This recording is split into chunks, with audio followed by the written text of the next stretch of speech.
parce qu'en fait, ce n'est pas une civilisation particulière, une culture particulière, c'est le Sanatana Dharma. Ça participe de l'éternité. Et quels que soient les shastras, quels que soient les textes védiques ou autres, It's so big, and the feeling is very big also. You just when you go over the bridge, even in your car when you arrive, you just have the rise from down there. It's really good.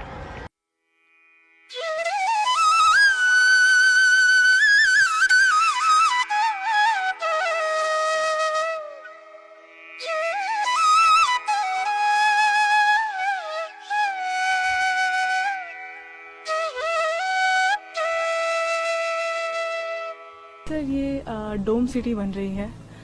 ये महाकुंभ में पहली बार हो रहा है, इतने सालों में कभी नहीं हुआ है, तो हम यहाँ पे एक डोम सिटी बना रहे हैं। जो एक मेला था गंगा जी का, वो भी हम लोगों ने पहले नहीं देखा था। बिल्कुल। आई थिंक अगर हम लोग मेलों की ज्यादा बात करें तो सबसे ज्यादा हम लोगों को कुंभ के मेले के बारे में ही पता है। और आज हम लोग ये जैसे माघ मेला देख रहे थे और जिस तरह से ठंड और टेंट सिटी पूरी बनी हुई, और भाई इतनी सर्दी में 3 मरतबा स्नान करना, ओ माय गॉड, मतलब सीरियसली मुझे लगता है कि काफी कड़ी तपस्या है ये ना। जय हिंद दोस्तों, भारत के इस पावन धरती पर 12 सालों बाद प्रयागराज में महाकुंभ मेला हो रहा है और देश श्रद्धालु इस पवित्र अवसर का लाभ उठाने के लिए हजारों किमी की यात्रा करते हुए यहाँ पहुँच रहे हैं। इस पावन अवसर पर विश्व की सबसे विशाल टेंट सिटी और डोम सिटी का निर्माण किया जा रहा है।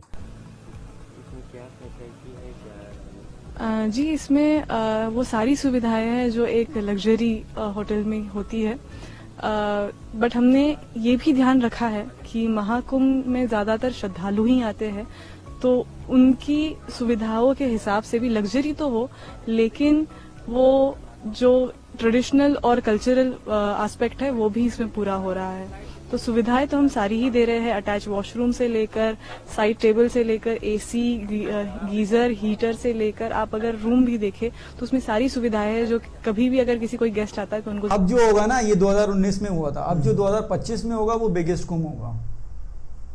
इंसेन वाकई वो बोल रहा था भाई, उसमें कम से कम भाई 20 करोड़ तो होंगे यार। 20 करोड़ भी होगा तो मतलब यार कितना क्राउड मैनेज करना पड़ता होगा। और ये होता किस जगह पर है ये?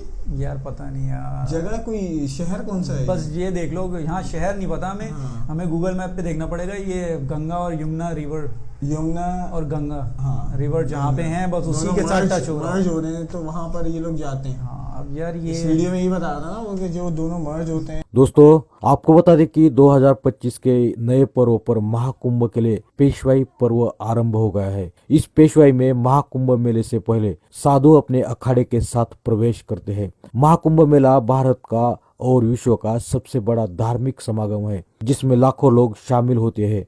1 महीने तक चलने वाले इस मेले के लिए विश्व के सबसे विशाल टेंट वाली टाउनशिप का निर्माण किया गया है, जो कॉटेज, झोपड़ियां, प्लेटफॉर्म, नागरिक सुविधाएं, प्रशासनिक और सुरक्षा उपायों से परिपूर्ण है। और पहली बार प्रयागराज में डोम सिटी का निर्माण किया गया है। डोम सिटी आधुनिक और लग्जरियस सुविधा का अनुभव करेगी, जैसे कि जमीन से 18 फीट ऊंचा डोम। इस डोम में 5 स्टार जैसी सुविधाएं मिलेगी, जैसे कि भारतीय पारंपरिक भोजन, पूरा कुंभ मेला नजारा, गंगा में स्नान करने के लिए प्राइवेट बोट, पिकअप और ड्रॉप सुविधा, प्रयागराज दर्शन, बुलेट प्रूफ डोम आदि सुविधाएं उपलब्ध होंगी। दोस्तों डोम सिटी प्रयागराज के कुंभ मेले के एरियल क्षेत्र में बनाई जा रही है। एक परियोजना है, इसमें 44 बुलेट प्रूफ और फायर प्रूफ गुंबद होंगे। प्रत्येक की मापी 32 बाय 32 फीट होंगी और इसे 15 से 18 फीट की ऊंचाई पर बनाया जाएगा। गुंबदों में 176 कॉटेज होंगे, जिनमें से प्रत्येक एयर कंडीशनिंग और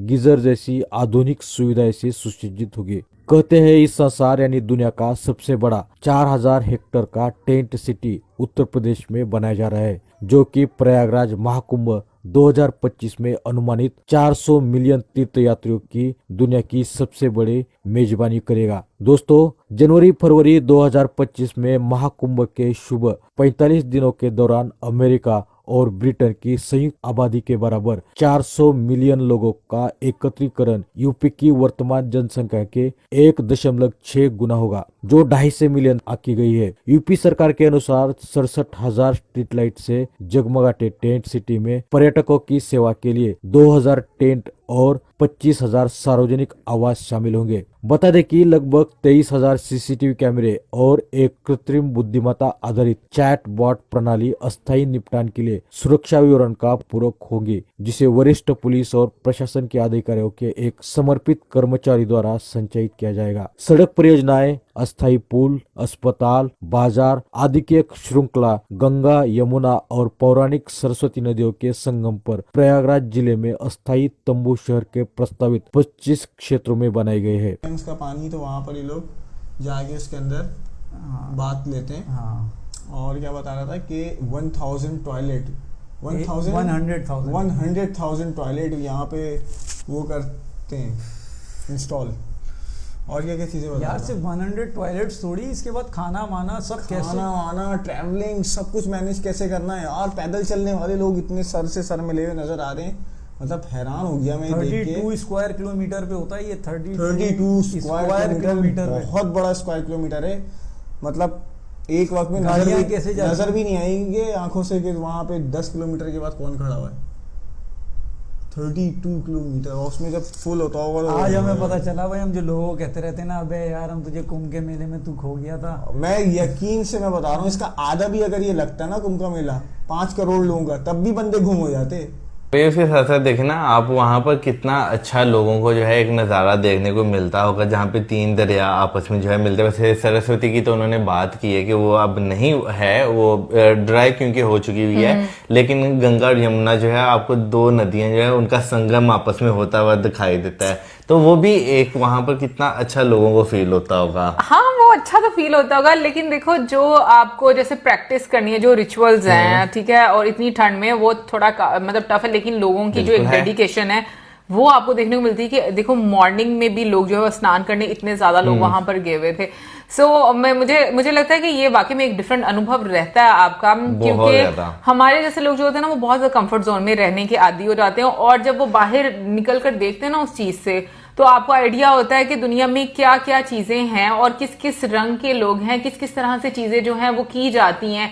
तो मुझे लगता है कि ये जो डिफरेंट अनुभव होता है ना कहीं पर आपकी लाइफ में आई मीन एक चेंज जरूर लेकर आता है, सोचने के नजरिए में या आपकी लाइफ में किसी ना किसी तरीके से। तो मुझे ऐसा लगता है कि हाँ डिफिकल्ट होता है, स्पेशली जैसे जो व्लॉगर हैं रौनक भाई, उन जैसे उन्होंने लास्ट में बोला ना कि अब काफी दिन हो गए हैं, मतलब वो 4 महीने से बाहर हैं, तो ये टफ जरूर होता है कि आप अपने घर से दूर हैं, आप अपनी बाकी जो एक्टिविटीज करते हैं उनसे दूर हैं। तो दोस्तों इसी तरह की नई नई जानकारी के लिए अपने चैनल को सब्सक्राइब, लाइक और कमेंट कीजिए।